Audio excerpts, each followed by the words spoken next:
Assalamualaikum warahmatullahi wabarakatuh. Waalaikumsalam warahmatullahi wabarakatuh. Saya Suyatni Rumiasih, calon guru penggerak Angkatan 9 Kabupaten Tulang Bawang dari SMP Negeri Satap 2 Gedung Meneng, Tulang Bawang.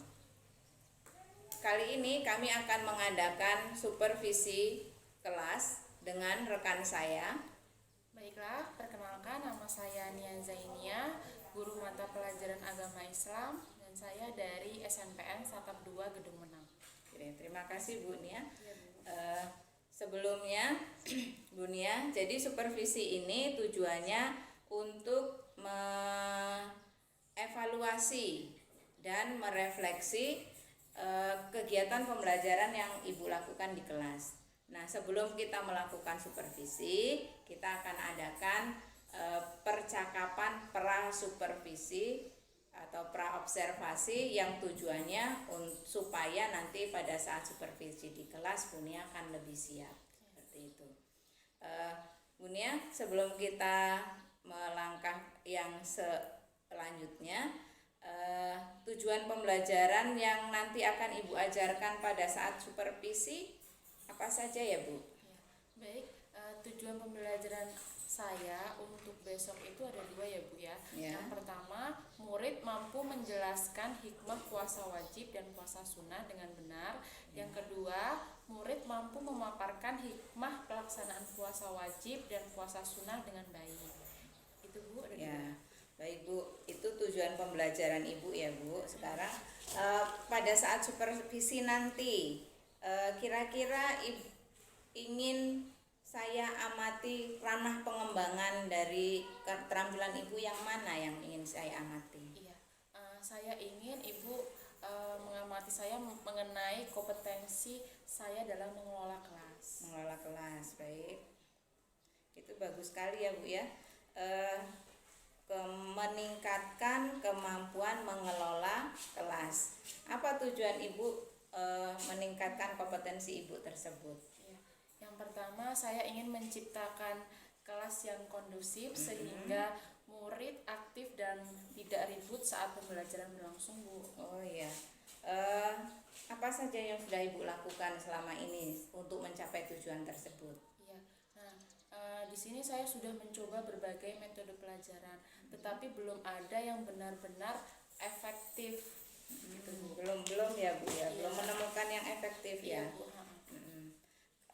Kalau ada angka 1 sampai 10, kira-kira kemampuan Ibu menciptakan pembelajaran yang kondusif di dalam kelas itu, kondisi Ibu sekarang ada di angka berapa? Nah, di sini saya berada di angka 5, Bu.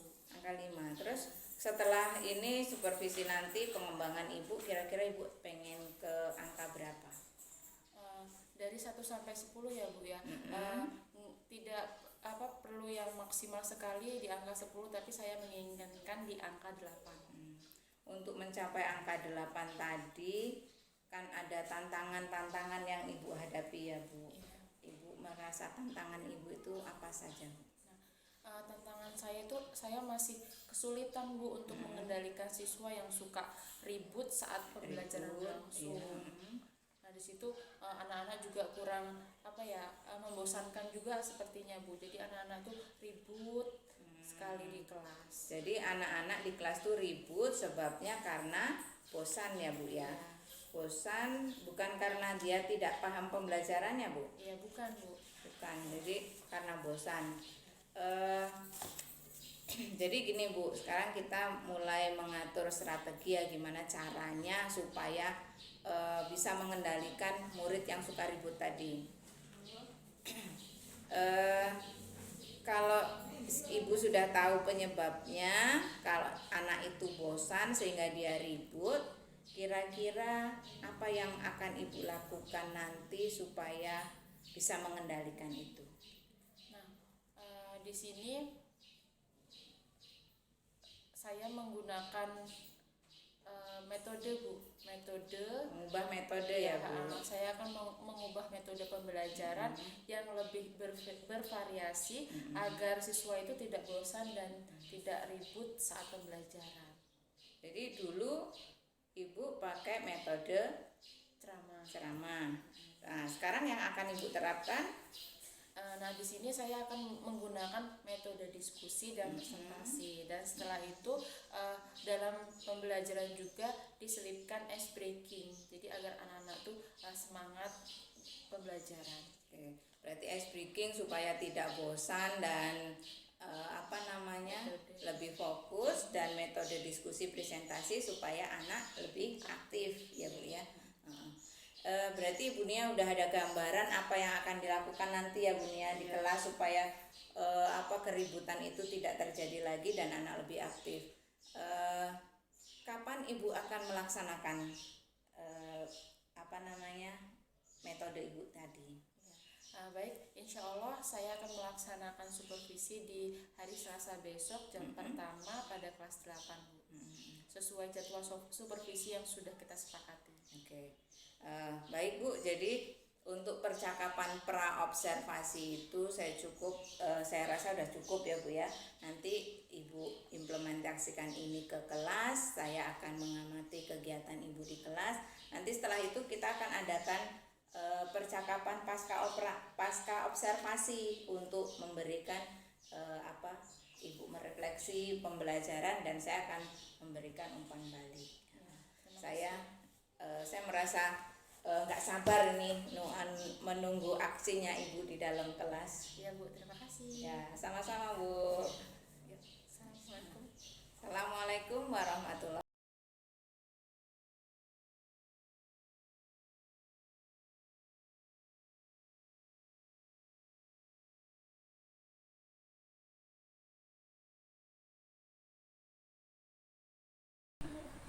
Assalamualaikum warahmatullahi wabarakatuh. Waalaikumsalam warahmatullahi wabarakatuh. Saya Suyatni Rumiasih, CGP Angkatan 9 Tulang Bawang dari SMP Negeri Satap 2 Gedong Meneng. Hari ini kami akan mengadakan percakapan pasca observasi setelah kami melakukan observasi sebelumnya. Guru yang kami observasi adalah Ibu Nia Zainia sebagai guru agama Islam dan didampingi oleh supervisor Ibu pengajar praktik Ibu Ria Rahmawati SPD. Baik Bu, kita mulai percakapan kita. Begini Bu Nia, setelah kita kemarin mengadakan observasi, bagaimana penilaian Ibu terhadap jalannya pembelajaran yang Ibu lakukan kemarin? Baik Bu, pada saat pembelajaran saya merasa pembelajaran saya sudah berjalan lebih baik. Nah, di situ saya melakukan ice breaking, jadi murid merasa tidak bosan dan lebih fokus dengan metode pembelajaran juga dengan metode diskusi serta presentasi. Jadi membuat murid itu menjadi lebih aktif. Ya Bu ya. Dengan ice breaking anak lebih fokus dan diskusi presentasi membuat anak lebih aktif ya. Boleh saya menyampaikan hasil pengamatan saya Bu? Boleh sekali. Ya. Jadi begini Bu, dari hasil catatan saya kemarin melakukan observasi terhadap Ibu, itu dengan Ibu melakukan ice breaking, kemudian metode diskusi dan presentasi, itu yang Ibu lakukan sudah sesuai standar yang kita rencanakan sebelumnya.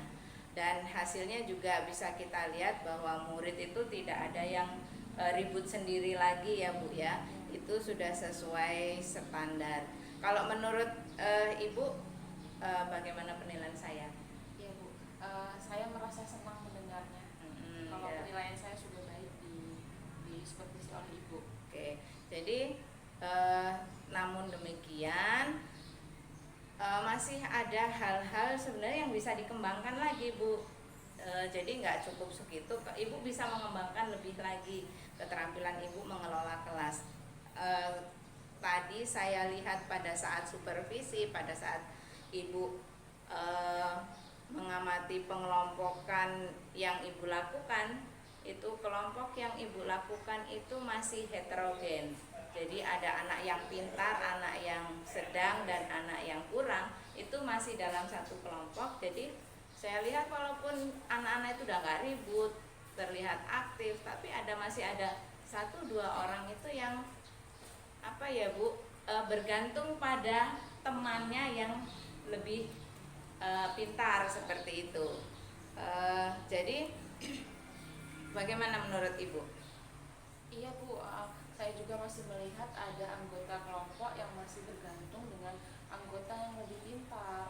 Jadi walaupun mereka sudah tidak ribut, tetap saja mereka masih mengandalkan orang yang lebih pintar.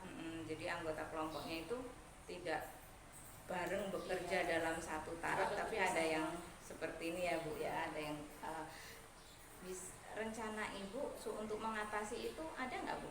Ya, berarti gini Bu, rencana saya ya, berarti yang terbayang yang saya lakukan itu berarti meningkatkan lagi kompetensi Ibu dalam mengelola kelas, ya, membuat kelompok mungkin ya Bu ya? Iya, pengelompokan yang homogen agar setiap anggota kelompok itu aktif dan tidak bergantung pada anggota lain. Oke, jadi rencana Ibu selanjutnya untuk mengembangkan keterampilan pengelolaan kelas Ibu terutama dalam pengelompokan. Untuk selanjutnya kelompoknya tidak heterogen tapi dibuat homogen. Dasar untuk pengelompokan itu dia bisa homogen itu bisa didapat dengan mengetahui kesiapan belajar anak dan mungkin minat ya Bu ya. Itu yang akan Ibu kembangkan di keterampilan Ibu selanjutnya ya Bu ya. Kapan kira-kira Ibu akan melaksanakannya? Di pembelajaran yang akan datang, yaitu minggu depan di kelas yang sama, yaitu kelas 8. Oh iya, biar ada perbandingan ya Bu ya. Kalau kemarin pakai yang heterogen itu seperti apa, kalau besok Ibu pakai homogen itu seperti apa. Kira-kira siapa yang bisa membantu rencana Ibu itu supaya besok bisa berjalan lancar? Saya membutuhkan bantuan teman sejawat yang sudah lebih berpengalaman. Dan saya akan mencari informasi dalam pembagian kelompok berdasarkan kesiapan belajar dari internet Bu. Oh iya, bagus sekali tuh Bu Nia. Semangat ya Bu ya. Mudah-mudahan yang Ibu Nia lakukan nanti membawa perubahan untuk proses pembelajaran yang berpihak pada murid. Saya kira sudah cukup percakapan pasca observasi kita. Yang perlu saya tegaskan lagi bahwa kalau Ibu sudah melakukan ini proses supervisi, pra observasi, kemudian pasca observasi, bagaimana perasaan Ibu pada saat kita melakukan itu? Jadi dari proses supervisi akademik ini, saya merasa kompetensi saya itu tergali Bu. Jadi sehingga saya mampu mengembangkan kompetensi saya lebih baik lagi. Lalu proses supervisi lebih kemitraan sehingga saya merasa nyaman dan tidak terbebani. Jadi nggak tegang ya Bu ya pada saat kita melakukan supervisi ya, santai. Intinya kan kita menggali apa potensi Ibu yang kita kembangkan. Saya rasa